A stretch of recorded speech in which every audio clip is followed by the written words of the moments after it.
da instrumentalidade do teu servo. Que o Senhor fale conosco mais uma vez, em nome de Jesus. Amém.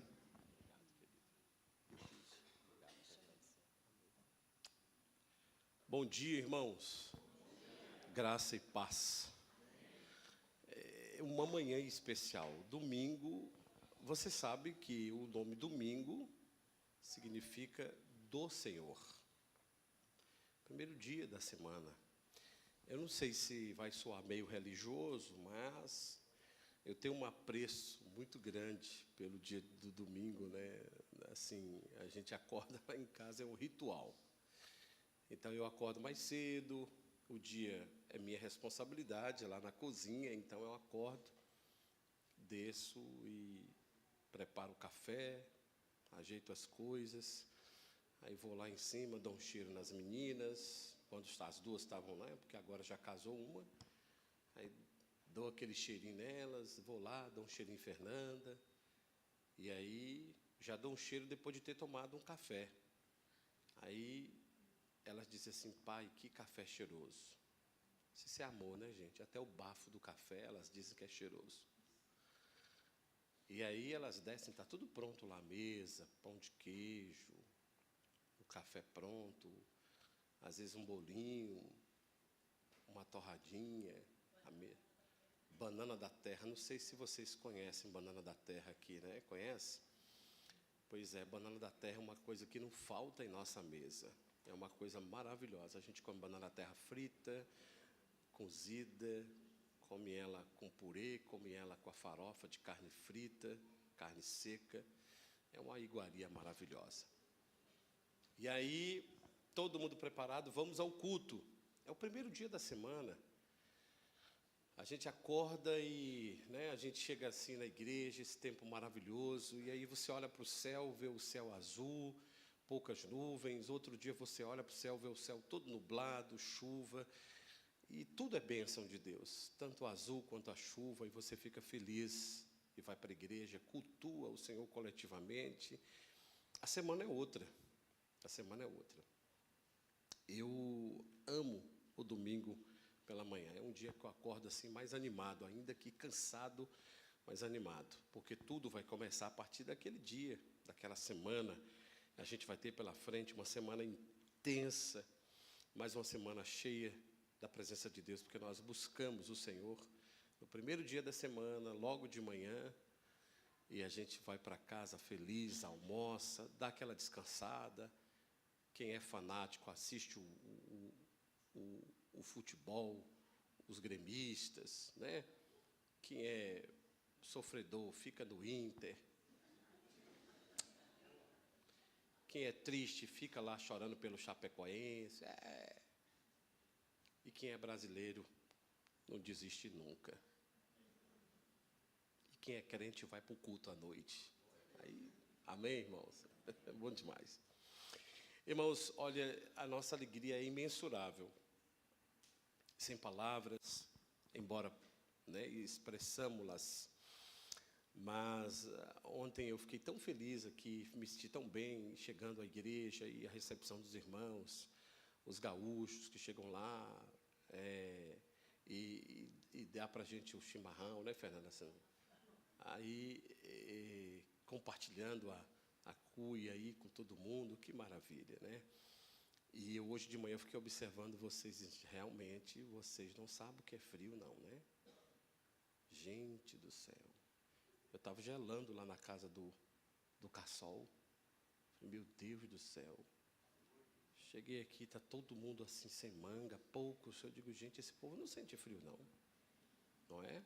Em compensação, se vocês chegarem na nossa região, na época do calor, acho que vocês viram um camarão rapidinho. São branquinhos assim, né? Bem branquinhos. Chega lá, vai ficando vermelho, vermelho, vermelho, vermelho. Imagine o Gilberto na praia. Né? Tem que ter cuidado, o pessoal não pensar que você é um camarão, filho. Uma lagosta, assim, toda rosa, né? Ah, meu Deus do céu, o povo branco, meu pai. Vocês são bem branquinhos, né? Que bom. E eu sou filho de uma mãe branca, mais branca, que se ela chega aqui, vocês pensam que ela é parente de vocês. Minha mãe é branca, chega a ser pálida. Outro dia a gente pensou que ela estava passando mal, está sangrando. Não, eram as artérias que a gente estava vendo por cima da pele, né? De tão transparente que ela é. Né, Fernanda? Manhã é branca, branca, branca. Já meu pai, gente, meu pai é negro mesmo, aquele negrão mesmo, da cor desse baú aqui, ó. Aquele negão mesmo assim, raçudo, 1,89 m, pensa aí. Um vozeirão de locutor, você precisa ver. E minha mãe é mais baixa um pouco, brava que só, parecendo um siri na lata. Branca, aquela mulher branca do cabelo louro, do cabelo, né? Aí casou com meu pai e minhas irmãs todas brancas, todas elas não tiveram alegria de ser o que eu sou. Moreno, moreno, moreno. Gente, café com leite, cravo e canela, eu vou te falar, viu? Hein? Cremadinha da praia. E você chega assim, porque o bom do moreno é que ele está na praia, ninguém nota que ele está lá mais de 3 dias na praia, né? O moreno passa de boa. Agora, o branco, quando chega na praia, 2 minutos, você sabe, isso aí é gaúcho. Vermelho, vermelho, vermelho. Mas muito bom estar com vocês, feliz, conhecendo cultura, uma cultura nova para nós, né? Aprendendo. Eu descobri que bar parece que é a abreviação de barbaridade, né? Bar. E eu vou sair daqui cheio de costumes novos, né? Conheci tanta gente boa, umas cidades aí, Criciúmal, né? O nome da cidade. Se eu fosse pastor de lá, eu ia fazer uma campanha para a gente mudar o nome. Criciúbem. Que coisa boa. Irmãos,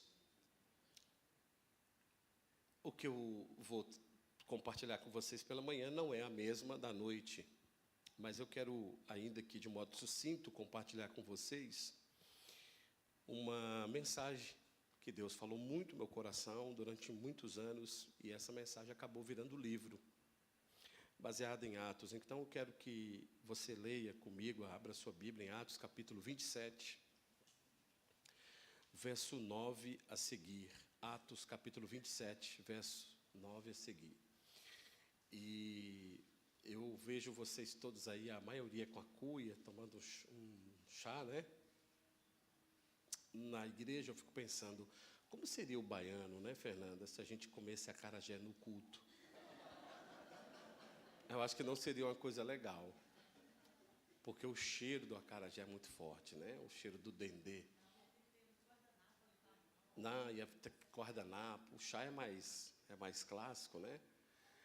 Mas em Minas, já pensou cada irmão mineiro chegar com um pedacinho de pão de queijo na mão, dando glória, comendo um pedacinho de queijo e uma canequinha de café, né? Bem mineiro.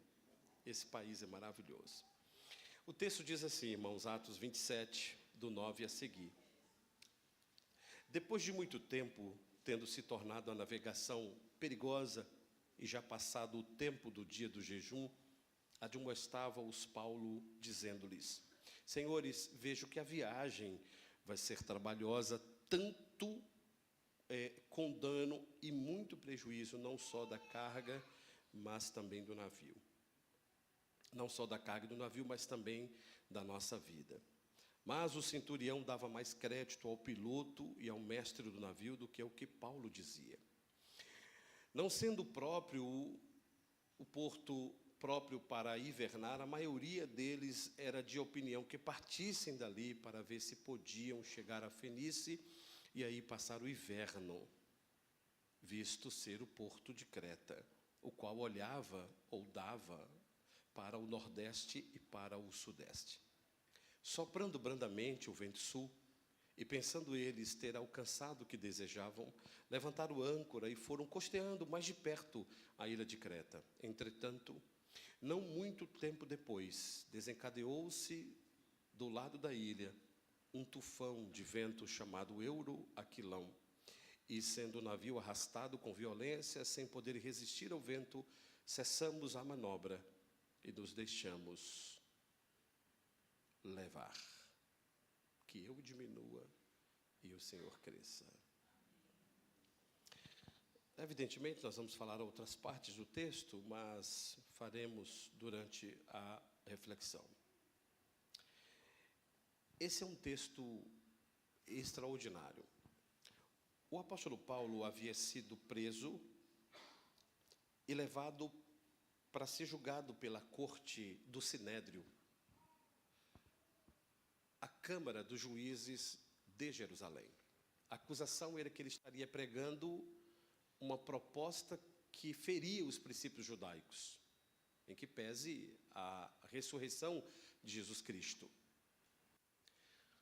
O assunto não fora esgotado no Sinédrio, porque eles não tinham competência para julgar Paulo.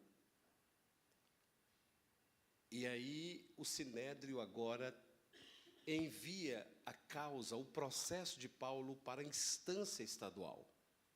Paulo, então, é levado de Jerusalém à cidade de Cesareia. Cesareia era uma cidade portuária, uma cidade marítima, que ela era a base do quartel-general de Roma na Judéia, que dava os comandos de Roma ali na região da Judéia. Então, Cesareia é uma cidade grande, portuária, e Paulo é levado de Jerusalém a Cesareia. Chegando em Cesareia, Paulo é ouvido pelo governador, pelo procônsul e pela corte judicial estadual, mas com uma esfera romana, não apenas pelos judeus na esfera municipal de Jerusalém. Sendo julgado em Cesareia, Paulo, um bom jurista que era e conhecedor dos seus direitos, ele apela para uma parte da lei romana, chamada Lex Romana, que dá direito aos romanos de serem julgados apenas na corte marcial, isso em Roma. Ele diz: eu sou cidadão romano, não posso ser condenado nem julgado aqui. Imediatamente, quando descobriram isso, então eles param o processo e encaminham Paulo para a corte romana. Convidado um centurião chamado Júlio. Centurião é aquele que cuida de uma centúria de 100 soldados romanos. Júlio, o centurião, portanto, é o militar encarregado de levar Paulo, não apenas ele, mas outros prisioneiros, o texto diz isso, para a capital do Império Romano, que é a própria Roma. De Cesareia, eles embarcam no porto de Cesareia de um navio pequeno, um navio simples, de médio porte, chamado navio de Adramátio, ou navio de Adramatina. Era um navio. A cidade de Adramátio, ela disputava com outra cidade no mundo antigo, chamada de Alexandria. A cidade nos recôncavos ali do Egito, mas com o nome de Alexandria, que era uma cidade que produzia embarcações, navios mercantes para o mundo, era o maior estaleiro de navios do mundo antigo, era a cidade de Alexandria. A cidade de Adramátio produzia alguns navios, e esses navios mercantes, eles eram de pequeno porte, não possantes. Então, os navios de Alexandria tinham fama de serem os mais velozes e os mais robustos quanto a toneladas de produtos que se carregava para o mundo antigo. De Alexandria saía o que vocês têm de mais aqui na região, que abastecia a corte romana. Roma não tinha essa produção dessa iguaria, isso vinha das regiões do Egito, especialmente à beira do rio Nilo, e você encontra aquela expressão bíblica que diz assim: lança o teu pão sobre as águas, e depois de muitos dias baixará. Vocês têm isso demais aqui na região. Ontem eu estava viajando com o pastor Josias até Criciúmal, até o Maitá, passamos lá naquelas regiões, e eu vi muito trigo, não é? E os egípcios, eles tinham um contato muito próprio da civilização primária de fazer a produção de trigo. Então, quando o rio Nilo estava na época das monções baixas, que é a época da seca, eles eles iam até a margem do rio Nilo e jogavam as sementes de trigo, esperando logo dias depois que as moções altas, que são as chuvas, voltassem a fazer com que o rio subisse de nível e ele regasse o entorno das margens do rio Nilo. Um dia, aproximadamente, 2 dias depois, esse rio baixava de novo, não pela seca, mas pela a quantidade de água que vinha das cabeceiras, ele baixava e aquela água toda regada dava umidade às sementes do trigo. Dias depois, os olhinhos, os rebentos do trigo começavam a brotar à margem do rio. E depois de alguns meses, o trigo estava completo, bonitinho, pronto para a colheita. Foi daí que surgiu a expressão, lança o teu pão sobre as águas, e depois de muitos dias o achará. É uma expressão que o Senhor apanha, o profeta, o poeta apanha dessa realidade de lançar o trigo. Então, o mundo antigo, ele era abastecido pelo trigo através do Egito. E a cidade de Alexandria oferecia ao mundo o maior navio mercante da época, chamados navios alexandrinos. E aí, Júlio, ele embarca com Paulo e outros prisioneiros na cidade de Cesareia, num navio de Adramátio. No meio do caminho, Júlio faz a seguinte leitura: o navio é fraco, ele vai demorar a viagem e nós precisamos chegar rápido, porque ele tinha pressa em levar o prisioneiro para ser julgado, uma vez que quanto menos tempo gastasse na viagem, mais tempo ele poderia voltar para casa e estar de volta com a família, já que ele era um centurião que atuava na milícia em Cesareia, na província de Roma, para o entorno da Judéia. Portanto, quando Júlio muda de barco, de navio, ele está dizendo, vamos pegar o navio de Alexandria, ele é mais forte, ele é possante, e a gente vai chegar mais rápido. Preste atenção no texto, verso 2 de Atos 27. Vamos ler um. Quando foi decidido que navegássemos para a Itália, entregaram a Paulo e outros presos a um centurião chamado Júlio, da corte imperial. Embarcando no navio Adramatino, esse é o primeiro navio, que estava de partida para costear a Ásia, levava mercadorias para o entorno da Ásia. Fizemo-nos ao mar, indo conosco Aristarco, macedônio de Tessalônica. Agora veja o verso de número 6. Achando ali o centurião Júlio, um navio de Alexandria, que estava de partida para a Itália, ele nos fez embarcar. Então, eles mudam de navio e vai para o navio de Alexandria, um navio mais forte, um navio possante, mais rápido. E Júlio embarca com destino à Itália. O verso 9 diz que depois de muito tempo, tendo se tornado a navegação perigosa e já passado o tempo do dia do jejum, admoestava-os Paulo. Aqui nós temos uma informação extraordinária.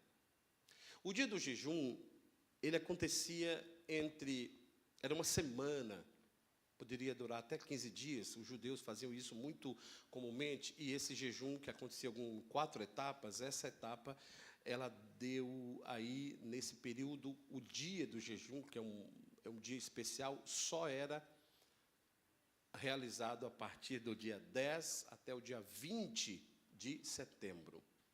O hemisfério daqui da Bíblia, desse texto, é diferente do nosso hemisfério. Então, eles estão entrando no período de inverno. Você pode ver isso no verso de número 12, quando ele diz: e aí passaram o inverno, visto ser o porto de Creta, o qual olhava para o nordeste e para o sudeste. Então, é uma espécie de meia-lua o porto de Creta, né? Olhava, ou seja, dava para o sudeste e para o nordeste. Então, fazia um paredão, então a gente vai costeando, o vento não nos atingirá fazendo essa viagem. Nós temos aqui uma série de imprudências tomadas durante a navegação. Dia do jejum. O inverno começava lá, o tempo mudava a partir de setembro. As nuvens começavam a tomar conta do céu. O mar Adriático, que é esse mar, é um mar extremamente perigoso para a navegação no alto inverno. Então, do dia 15 de setembro ao dia 15 de novembro, a guarda costeira, à época, ela advertia: não viagem de navio, não singrem os mares. Do dia 15 de novembro até o dia 15 de janeiro, a guarda costeira fechava os portos. Aí era terminantemente proibido. De 15 de fevereiro a 15 de novembro, era recomendado não viajar. O dia do jejum já tinha passado, então isso nos diz que eles estão chegando quase no final de setembro. Veja a admoestação. Paulo os admoestava, dizendo, verso 10, senhores, vejo que a viagem vai ser trabalhosa, porque vai ser difícil, mais lenta. E ele diz, com dano e muito prejuízo, não só da carga e do navio, mas também da nossa própria vida. Veja que esse navio levava trigo. Leia, portanto, o verso de número 38. Veja o verso 38. Refeitos com a comida, aliviaram o navio, ou seja, jogaram fora do navio, lançando o trigo ao mar. Então, esse navio é um navio enorme, mercante, carregado de trigo, que ia abastecer o Império Romano, especialmente na região da Itália. Veja que a nota diz no verso 6 que ele está indo para a Itália. Então, ele está levando trigo para a Itália, uma iguaria valiosa. Nesse navio, tem algo extraordinário também.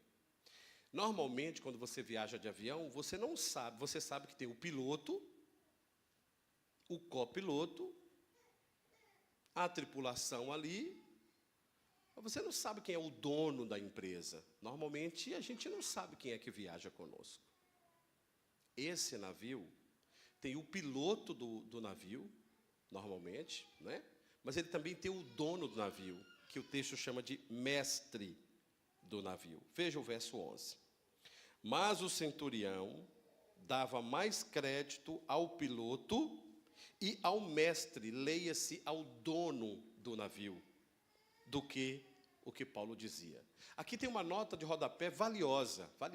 O dono do navio está nessa embarcação, porque ele não era só o dono, ele também era dono do trigo que o navio transportava. Esse navio está carregando o trigo e o dono está indo a Roma para fazer negócios. É uma viagem importantíssima. É o empresário de alto nível que está indo no navio que é dele e levando uma carga que é dele. Então, ele está indo para fazer negócios em Roma. Júlio, o centurião, ele requereu o navio para também transportar o seu pessoal. Esse navio poderia levar até 600 pessoas.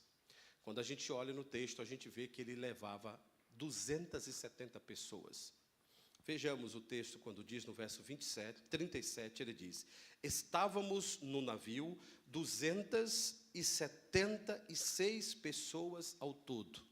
Então, esse navio tem tripulação, tem outros viajantes e tem também o próprio Paulo como prisioneiro e outros presos. E eu quero dizer a vocês que uma centúria de homens no navio. Um centurião jamais embarcaria numa viagem dessa sem os seus subordinados militares. Só de militar aí tinha 100 homens, mais Júlio, 101 homens. Se você reduzir isso, você vai dar em torno de 175 pessoas, que eram entre tripulantes e outros passageiros dessa embarcação. um navio poderoso, um navio veloz. Mas Paulo disse, gente, nós estamos chegando ao início do inverno, eu acho que a viagem não pode acontecer. Mas o centurião deu mais crédito ao piloto e ao mestre. O mestre disse, não, nós temos que zarpar, vamos zarpar. Eu preciso chegar em Roma, eu preciso devolver meu trigo, eu preciso fazer negócios, eu tenho assuntos em Roma para tratar. E o navio era possante, o navio era um navio preparado como o Titanic para não afundar. Verso 13. Soprando brandamente o vento sul. Leia-se assim, irmãos, olha. Era o cenário ideal para a embarcação. Vento sul é o vento ideal para a embarcação. Então, estava soprando brandamente o vento sul, o céu estava entre nuvens, pouquíssimas nuvens, gaivotas voando, uma coisa linda. Mas o texto diz, e pensando eles, ter alcançado o que desejavam. Aqui nós temos a segunda nota valiosa de rodapé. Muitos de nós tomamos decisões na vida pensando ter alcançado o que desejava. Pensar não é o real do cenário. Muita gente abre negócios pensando que vai lucrar. Muita gente toma decisões na vida pensando. Muitos filhos, adolescentes e jovens tomam decisões na vida contra os pais pensando que vão alcançar o que desejam. Muitos pais, muitas mães tomam decisões na vida pensando estar fazendo a coisa certa. Pensar não define, mas observar o cenário é uma realidade. Tudo concorria para que estivesse tudo bem. De repente, nas nossas famílias, acontece a mesma coisa. Nós estamos pensando que fizemos as coisas certas, pensamos que estamos fazendo tudo certo, pensamos que o tempo não vai haver temporal, pensamos e pensamos. Mas veja o texto, verso 13. Então eles levantaram âncora e foram costeando mais de perto. Aqui tem outra nota valiosa de rodapé. Costeando mais de perto a ilha de Creta. O que é costear mais de perto? Eles eram malandrinhos. Eles olharam para o cenário e disseram, bom, vento sul, ok. Tempo aberto, ok. Sinal de chuva, 0. Mas é inverno. Mas é inverno. O tempo não é próprio para navegação. Então, a gente zarpa, mas a gente vai costeando a ilha de Creta. É a ilha do paredão. Se vier um vento nordeste, não vai nos atingir. Vamos? E todo mundo disse, vamos. Quantas famílias vivem assim? Está tudo bem, está tudo tranquilo, o vento sul está de boa, o sinal de chuva não existe, mas nós estamos flertando com o mal. Nós estamos na corda bamba, mas vai dar certo. A gente vai chegar lá. Isso durante a trajetória, a corda bamba quebrar. E sem prévio aviso o temporal vier. Pois vejamos o verso 14. Entretanto, na língua portuguesa é a mesma coisa de mas, conjunção, coordenativa, adversativa. Ela contraria a frase anterior. Entretanto, não muito depois. Quanto tempo aconteceu? Diga comigo. Não muito depois. Desencadeou-se, olha de onde veio esse negócio, meus irmãos. Desencadeou-se do lado da ilha um tufão de vento chamado Euroaquilão. A palavra Euroaquilão significa vento nordeste. Eles estavam aqui, olha, nesse paredão preto aqui, ó. Eu sou a embarcação, nós estamos aqui, ó, costeando. Para todo efeito, o vento nordeste ele vinha dessa região de lá. Então, se ele viesse aqui, Cassol, ele não atingia quem está aqui. Inteligentemente, essa estratégia. Então, eles estão navegando vagarosamente aqui. Só que o vento, ele veio de lá, mas ele encontrou uma força aqui em cima. Então, ele encontra um euracolhão, ele encontra duas forças de vento. E quando esses ventos se encontraram, eles fizeram um redemoinho. E o texto diz que eles se formaram aonde? Do lado da ilha. Eles se formaram aqui, ó, nesse paredão. E quando ele bateu no paredão, a embarcação aqui, não teve outra alternativa. O barco foi jogado daqui para lá. Era o meio do mar Adriático. Não tem mais volta. Vejamos o verso de número 15. E sendo o navio arrastado, de qual a condição do arrastamento do navio? Com violência. Sem poder resistir ao vento, nós paramos a manobra e nos fomos deixando levar. Preste atenção, irmãos. 1 Samuel, capítulo 30, o verso 1 diz que na vila de Ziclag, Davi e os seus homens saíram para guerrear contra os filisteus, com a ajuda do rei da Filístia, e deixou lá as suas esposas, os seus filhos, as suas famílias, as suas rendas, as suas fazendas, os seus mantimentos, as suas dispensas. E diz o texto que enquanto Davi estava guerreando em favor do rei, o texto disse que os amalequitas deram contra a vila de Ziclag. O texto diz que eles deram contra a vila com ímpeto. A palavra ímpeto no hebraico é a mesma palavra que deu origem ao grego de violência no texto de Atos. O diabo, ele não trata famílias de crentes com meio termo.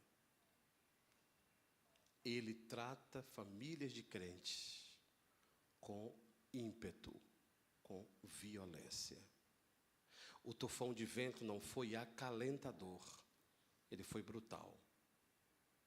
E ele arrancou com violência uma embarcação que há poucos instantes pensava que estava tudo bem. Onde nós estamos? Na arrogância de não lermos as placas de advertências de Deus? Olha, é perigoso. Não flerte com o mal. Não flerte com essas coisas. Ou nós estamos na arrogância de dizer, não, está no controle, eu estou no controle. Ou nós estamos na arrogância de não ouvir conselhos. Acho que esse cara aí, ele está viajando. E a gente tem pressa. Mas o texto diz que não muito tempo depois, sem prévio aviso, o tufão de vento arrancou o navio da suposta proteção e o levou para o meio do mar. E acontece a coisa mais triste dessa história, diz o texto. Nós paramos de fazer manobras. Nós não resistimos, não tinha mais o que fazer. Só restou uma coisa, nós nos entregamos. E o texto diz assim, fomos ao léu. Sabe o que é o léu? Na embarcação, é não usar o leme. Ir ao léu significa dizer que o leme quebrou. Deixa eu te dizer uma coisa verdadeira, irmãos. Deus quebra o nosso leme muitas vezes, para dizer a nós: me responda agora, Silvio, quem está no comando da sua vida? Você não disse que é o cara que estava com o leme na mão? Pronto, eu tirei o leme da sua mão. O que você vai fazer? Senhor, se eu não tenho um leme, eu estou ao léu. Ele está à deriva. Ele está sob o controle do nada. Foi a partir daí que eu escrevi esse livro, Pais Discipuladores. Esse livro é um livro romanceado, você precisa ler esse livro, de verdade. Mas Deus, que é bom em todo tempo, Ele sempre tem a última palavra. E aí Deus caminha para nos mostrar algumas coisas. Primeiro, verso 15, Ele nos deixou ao léu. 2, verso 16, a parte B diz: a custo conseguimos recolher o bote salva vidas. Primeiro, nós nos perdemos. Segundo, nós tentamos autossalvamento. Vamos encontrar um bote, vamos guardar o bote, quem sabe se o navio afundar, o bote está aqui. Segunda tentativa de autossalvamento. 17 disse que usaram de todos os meios para cingir o navio. Agora eles estão usando de tudo para amarrar o navio, para evitar que o navio se desintegre. Tentativa também perdida. Quarto, disse que a parte C do verso 17, arriaram os aparelhos e foram ao léu. Eles entenderam que eles precisavam tirar os aparelhos da embarcação, são aqueles mastros que ficam em cima. Eles quebraram aquilo para evitar que aquilo pesasse contra as ondas e virasse a embarcação. Eles tiraram aquilo que dava segurança para eles. Eles estão tão perdidos que eles disseram: pelo menos a gente fica à deriva, mas a gente não vira. Tentativa. 5, verso 18. Açoitados severamente pela tormenta, porque agora tem uma tempestade. No dia seguinte, verso 18, quinta condição, eles aliviaram o navio. Olha para mim, eles começaram a jogar fora aquilo que estava pesando o navio. Eu pergunto a vocês, por que a gente tem que jogar fora durante a tempestade? Não era mais importante jogar fora antes da tempestade? Ou melhor, não era melhor não enfrentar a tempestade? Mas por causa de uma vaidade, eles pensaram que estavam num controle. Na tempestade a gente precisa avaliar e jogar fora. Eu pergunto a vocês, o que nós temos em nossa vida que está pesando o nosso barco família? É preciso aliviar. 6º, verso 19. Eles lançaram ao mar a amarração do navio. Sabe o que significa lançar ao mar? Porque depois que eles tiraram os mastros, alguns disseram: vamos guardar, quem sabe a gente precisa. Algum disse: não, nós não vamos precisar mais disso. Em outras palavras, eles estão jogando fora toda suposta teórica vaidade e arrogância, sem que precisassem de Deus. Agora as coisas começam a ficar melhores. Então, Deus entra em ação. Quando tudo está perdido, Deus entra em ação. Verso 20. E não aparecendo havia alguns dias nem sol. Isso é muito importante, porque eles não sabiam que era dia e noite, então não sabia mais se era dia e noite. 2, nem estrelas na embarcação era fundamental as estrelas, já que eles não dispunham da bússola moderna, ou de outros meios de direcionamento, então eles se guiavam pelas estrelas. Então, não tem bússola, não tem estrelas, não tem dia nem noite, a gente está sabendo nada, está todo mundo perdido. Caindo sobre nós, grande tempestade, aqui acontece algo extraordinário, irmãos. Dissipou, acabou toda a esperança de salvamento. É aqui que o milagre acontece, quando a gente diz, eu não dou conta. Eu cansei, Jesus. Eu já fiz tudo, já amarrei navio, já joguei coisa fora, mas a coisa continua ao léu. Eu não consigo. Quando a gente entrega e diz assim, Deus, eu não dou conta.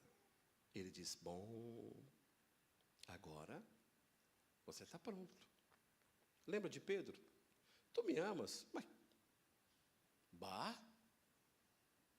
claro que sim. Como tu faz uma pergunta dessa para mim? Eu te amo. E ele pergunta de novo, Wesley, Pedro, tu me amas? Ele disse, o que tu estás pensando? Eu te amo. Jesus perguntou pela terceira vez, Pedro, você me ama mesmo? Ele disse, eu não sei. Mas o Senhor sabe. Naquela hora ele disse, agora você está pronto. Baixa a bola. Eu é que sei a hora. Então cuida das minhas ovelhas. Apacenta meu povo. Quando a gente entrega o léu da nossa vida, o leme, para Deus, Ele diz, agora você está pronto. Muito bem. E aí, Deus entra em ação. E olha a forma de Deus entrar em ação. Deus é muito bem-humorado. Olha o que Deus faz. Verso 21, não havia havendo todos estado muito tempo sem comer, Paulo, pondo-se em pé, tinha que ser alguém de Deus, né? Porque nessa hora o comandante não tem o que falar, o centurião, o piloto não tem o que falar, o centurião não tem o que falar, o dono do navio não tem o que falar, está tudo fora do controle deles. Paulo levanta um representante de Deus e ele diz, então, olha vocês, senhores, na verdade era preciso terem me atendido lá atrás e não partir de Creta. O que Deus está fazendo aqui? Isso é duro de dizer, mas eu vou dizer para você, porque Deus já fez isso comigo muitas vezes. Sabe o que Deus está fazendo aqui? Lançando em rosto. Mas Deus não faz isso. Faz, Ele fez. Era preciso ter me ouvido lá. Em outras palavras, Deus diz a gente, se você tivesse me ouvido, você não tinha entrado nessa tormenta.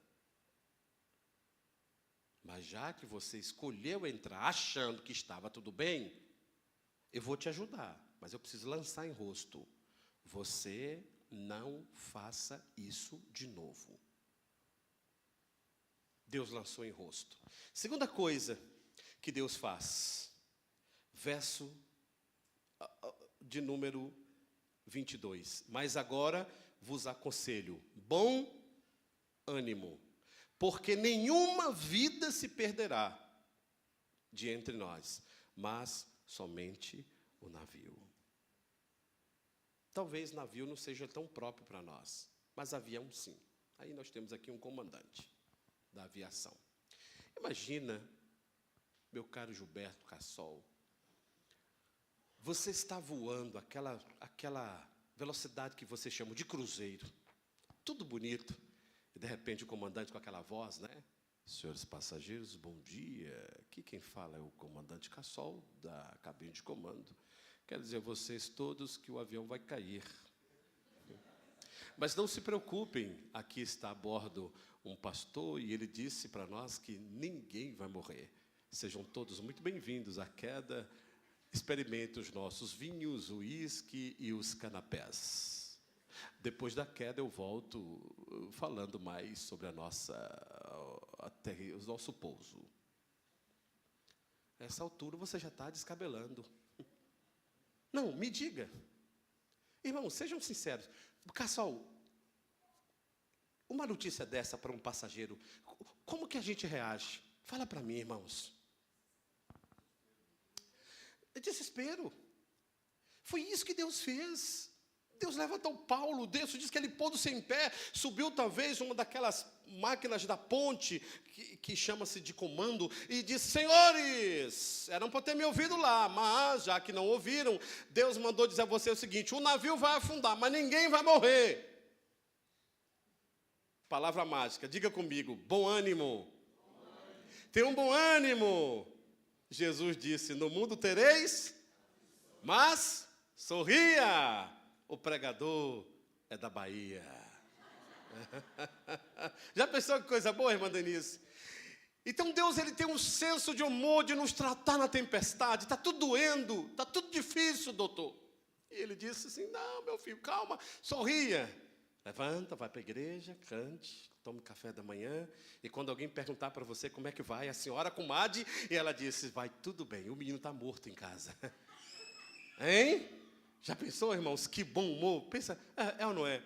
Como é que vai a senhora, comadre? Ela está tudo bem. E o menino está em casa, deitado no quarto. E estava em casa, deitado no quarto, só que estava morto. E a mulher andando no jeguinho dela, e o povo: ei, comadre, cadê seu menino? O empresário forte lá, que era o marido dela, disse: está em casa, está com os empregados, está tudo bem, está na firma. E ela andando: bom dia, dona menina, como é que vai? Cadê Juninho? Está em casa, está tudo bem. Quem tem convicção, quando Deus fala na tempestade, alguém pode dizer assim: meu Deus, como é que aquela pessoa consegue? Está tudo bem. Deus está no controle. Na verdade, Ele tirou das minhas mãos o leme. Ele viu que eu estava indo para um local de perigo. Então eu precisei estar à deriva para que Ele pudesse controlar o meu navio. Então Paulo diz: tenha um bom ânimo. E eu quero terminar com alguns detalhes. Verso 27 disse que 14 dias sendo abatidos de um lado para o outro, no mar Adriático. Por volta da meia-noite. Deus gosta da meia-noite. É Deus que gosta da meia-noite. Deus gosta do deserto. Aliás, eu estou escrevendo um livro sobre o deserto. O nome do livro é Convidados para a Festa no Deserto. Deus convidando o povo dele para fazer festa no deserto. Eu fico pensando, que tipo de festa pode se fazer no deserto? Qual é o tipo de vinho que se serve no deserto? Qual o tipo de comida, de cuca que tem no deserto? Que tipo de churrasco tem no deserto? Que tipo de chimarrão tem no deserto? Que tipo de música tem no deserto? E Deus disse: celebre-me uma festa no deserto. E o deserto é fantástico, porque o deserto é pedagogia de Deus. Deus gosta da meia-noite. Tardando o noivo, quando veio meia-noite, ouviu-se o grito: eis o noivo. E a meia-noite é um tempo difícil. Na meia-noite da nossa vida, Deus bradou e disse: Deus apareceu a Paulo e disse: Paulo, diz ao povo para comer. Quer ver o senso de humor de Deus? Na tempestade. Primeira notícia de Deus: tenha um bom ânimo. Segundo, Deus disse na tempestade: comam. Verso de número 33. Enquanto amanhecia, Paulo rogava a todos que se alimentassem, dizendo: hoje é o 14º dia em que, esperando, estáis sem comer. Nada tendes provado. Eu rogo que comais alguma coisa. Verso 34. Porque disto depende a vossa segurança. Pois nenhum de vós perderá nem mesmo um fio de cabelo. Olhe para mim, irmãos. Na tempestade, você pode passar mal o que for. Mas a promessa de Deus é: eu vou afundar o teu navio. Eu vou destruir o teu orgulho. Mas eu não vou tocar em um fio de cabelo seu. Mas depois dessa tempestade, você será uma nova pessoa. A história termina com o povo jogando trigo ao mar. Outra lição: eles comeram e jogaram o trigo. E se desse fome de novo? Esse é o milagre de Deus. Deus disse no deserto: não guarde um maná. Coma o de hoje. O nome disso é confiança na promessa de Deus. Ele deu hoje, Ele vai dar amanhã. Eu não sabia o que era isso, até eu experimentar a maior de todas as tempestades. Eu era concursado da prefeitura da Bahia. Eu tinha sido vereador na minha cidade. Eu era o candidato a prefeito mais escolhido nas pesquisas eleitorais.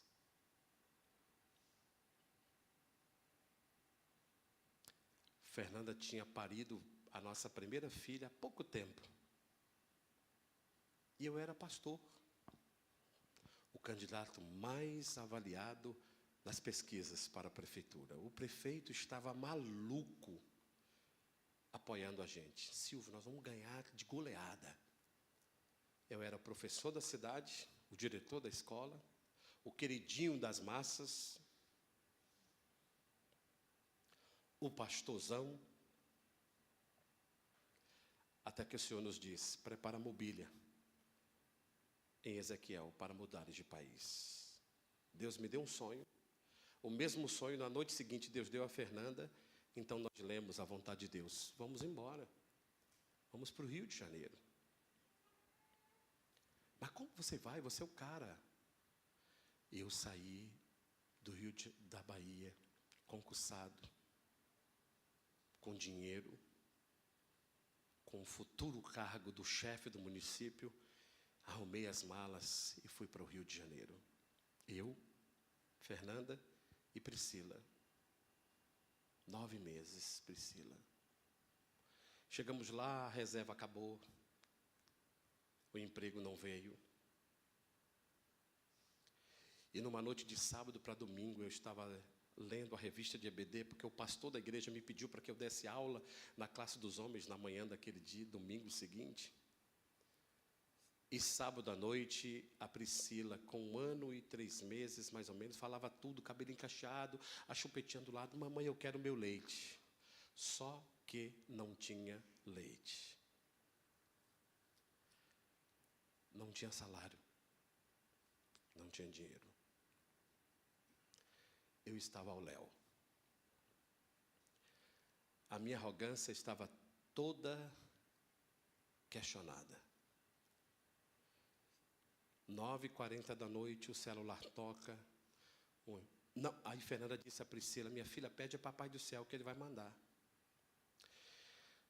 Priscila ajoelha num colchãozinho que a gente tinha de solteiro, que dormíamos num apartamentozinho simples, uma mesinha simples, com um fogão de 2 bocas.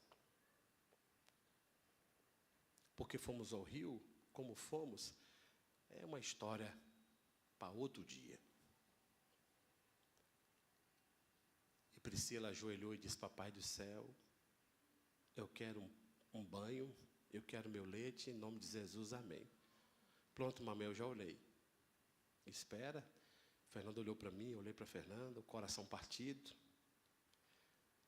Na parte da revista dizia, Deus está no controle de tudo. Eu dizendo, Deus, como é que Deus está no controle? Eu vou para lá e pregar amanhã de manhã na EBD, e a minha filha está sem leite, eu estou sem dinheiro.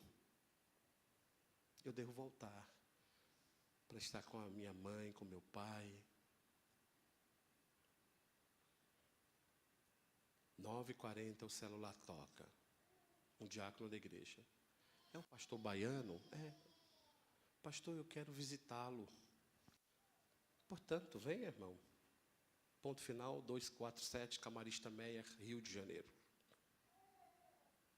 Então ele entrou no nosso apartamentozinho simples, modesto, que um irmão da igreja nos alugou. E quando ele entrou, colocou um monte de bolsas do supermercado mundial. E uma lata de leite ninho rolou assim. A Priscilinha agarrou a lata de leite ninho e disse, olha, mamãe, tá vendo?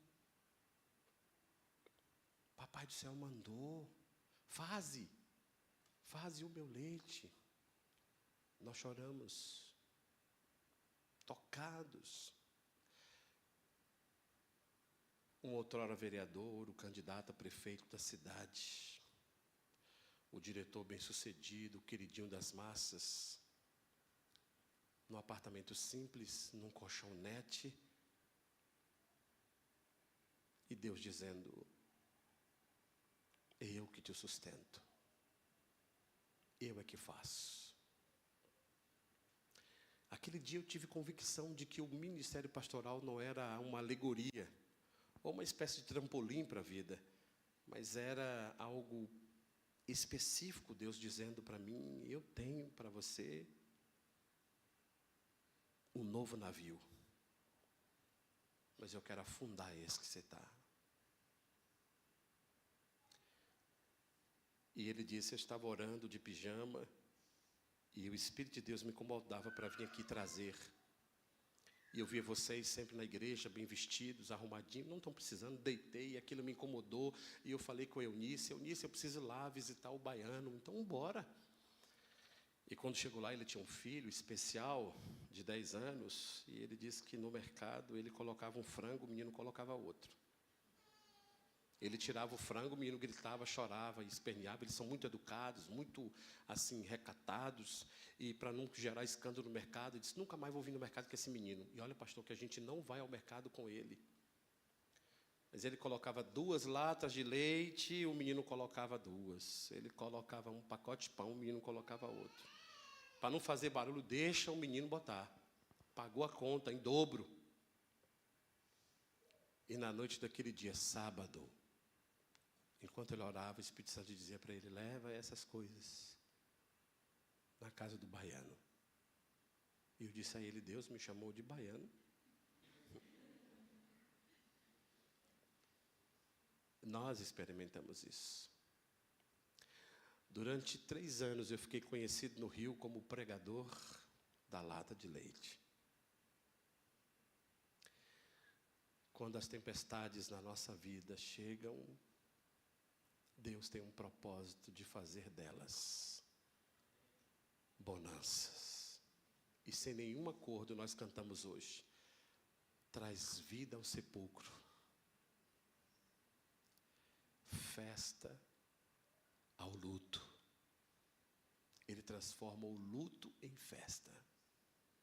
E essa história da Bíblia termina assim: eles chegaram a uma ilha, e quando chegaram na ilha, eu nunca vi isso na minha vida, irmãos, não na embarcação.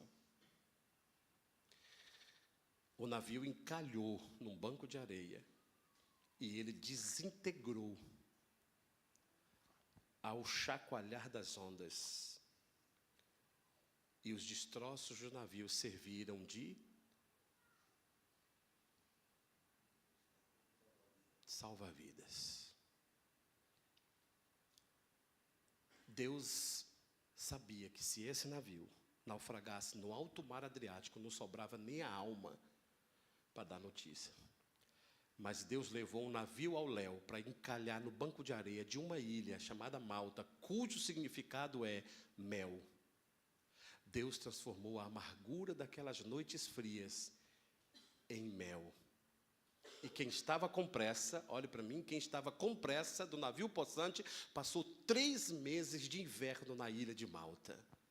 Quando deu 15 de fevereiro, era início da primavera. Inusitadamente, é o dia do meu aniversário. 15 de fevereiro, na ilha de Malta, o céu abre, as gaivotas voam, o vento sussopra, e o texto diz, verso de número 11, do capítulo 28, eu encerro aqui. Ele diz: ao cabo de 3 meses, embarcamos, olha que coisa curiosa, embarcamos no navio alexandrino, que hivernara na ilha e tinha por emblema Dióscuros. Sabe o que é Dióscuros? Os filhos gêmeos de Zeus, Pólux e Castor. Esses 2 gêmeos, na mitologia grega, eram lidos como os defensores dos marujos. E o navio era de Alexandria, porém pequeno. O que Deus está ensinando? O navio grande afundou, veio o pequeno. Na inscrição, Pólux e Casto, eles entravam e diziam: é ruim que vocês são os defensores dos marinheiros, porque nós passamos dias terríveis e quem nos livrou foi o Deus de Paulo. E eles embarcaram no navio. Verso de número 13, donde bordejando chegamos a Régio, no dia seguinte, tendo soprado vento sul. Diga comigo, vento sul. Agora, olha que coisa linda. Em 2 dias, chegamos a Puteoli, que é a terra que daria direção à Itália. Para quem estava com pressa, passou 3 meses parados. E agora, quando Deus está no controle, a viagem durou 2 dias. E, de fato, era o vento sul. Mas eu encerro com o verso 10, do 28, que diz: os quais nos distinguiram com muitas honrarias, e tendo nós de prosseguir viagem, nos puseram a bordo tudo o que era necessário. Eu encontro aqui 3 verdades de Deus para nós. Primeira verdade, diga comigo, honrarias. Deus não vai deixar a gente ficar na tempestade. Ele usa a tempestade para honrar a gente. Segunda verdade, diga comigo, prosseguir viagem. Deus não quer que você pare a viagem. Ele tem um propósito. Ele vai fazer você prosseguir. Mas não do meu jeito, não do seu jeito. Não do navio que eu quero, mas do navio que Ele quer. E terceira verdade, diga comigo, necessário. O texto diz que eles nos deram tudo o que era necessário. Na nova embarcação, vamos combinar? Não precisa mais de peso. A nossa bagagem para a viagem que estamos fazendo não precisa de muita coisa. Apenas na mochila as coisas necessárias. Na nossa embarcação agora. E a frase que eu usei aqui no fundo do livro foi: Deus afunda navios, mas preserva vidas. Fique de pé, irmãos. Vamos orar. Quantos de nós, incluindo eu, fomos tocados por Deus numa tempestade? Elas não são um fim. Elas são difíceis, elas são dolorosas. Toda tempestade tem um projeto didático. O dia mau na nossa vida, o deserto, ele tem um propósito. A grande questão é o quanto eu estou disposto a, durante a tempestade, dizer: eu me rendo, eu não dou conta. Essa história termina com primavera. Primavera. Começou no inverno, mas ela termina com primavera. Primavera é a estação mais bonita. Flores, pássaros, beleza. Em 2006, no Rio de Janeiro, eu e Fernanda, estávamos com Priscila, com 6, 7 anos de idade, e o nosso filho, de 5 meses. Então ele dorme de sábado para domingo, e ele não acorda. E domingo é o dia dos pais. E eu estava no cemitério, enterrando o Piá. Choramos domingo, segunda, terça, quarta, quinta, sexta e sábado de manhã. Agosto. Qual é a estação de agosto? Inverno. Sábado de manhã, meu caro pastor Josias, irmãos e irmãs, eu estava sentado com Fernanda, chorando, Priscila do nosso lado. Mãe e tal, não chora, tu tem eu aqui. Ah, nego, é um vazio. E nós oramos e dissemos: Deus, o Senhor levou o menino. Foi o Senhor que quis. Agora então nos consola, nos prepare, nós temos algo para fazer, ou a nossa vida acabou aqui? Aquela foi a única manhã que nós conseguimos chorar pelo menino. A única manhã. Eu nunca fiz isso. De repente eu abri a Bíblia, Cânticos, capítulo 2, versos 11 a 13. Vem, minha querida. Vem, minha amada. Passou o inverno, cessou a chuva, já se foi. É tempo de cantar. Aparecem as flores na terra. A uva já dá suas flores. As rolinhas voltaram a cantar. O sol apareceu. Vem, querida minha. Passou o inverno. É primavera outra vez. Lemos, oramos, secamos as lágrimas e seguimos a vida. Em dezembro de 2006, Fernanda engravida. 24 de setembro de 2007, nasce Ana Vitória. A flor de formosura. Demos o nome dela de Ana Vitória. A nossa Vitória. Quando Vitória fez 1 ano, a gente fez um bolinho na igreja, na classe das crianças, e todo mundo cantando e batendo parabéns. A uma irmã disse, ô Vitória, só para a velhinha vir. E ela, aquela alegria de criança, né? E aí a irmã disse, Vitória, você é uma flor da primavera de Jesus. Aí eu, meu Deus, fui para o texto, Deus estava dizendo que o inverno passaria. Eu não sei porquê, Cassol.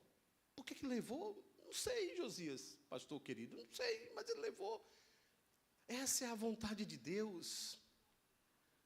Mas ele havia me dito, passou o inverno, é tempo de cantar, olha as flores. Sinta o cheiro do aroma da felicidade. Coma os figos doces à sua mesa. Cante, saia de dentro de casa. Já passou o inverno, é tempo de primavera, de flor. Então Deus dizia para mim, é primavera outra vez. E conto essa história no livro. Na última parte do livro, o tema é primavera outra vez. Onde eu discorro o que Deus fez conosco. 24 de setembro de 2007. Era 2 dias depois da primavera. Deus estava dizendo, eu tirei, mas eu dei. Eu abro a ferida, mas eu fecho a ferida. E ele terminou na minha vida com a frase, na nossa vida, é primavera outra vez. Por isso que surgiu esse livro. E se você ler o prefácio da minha filha, da nossa filha Vitória, nesse livro você vai ficar impressionado.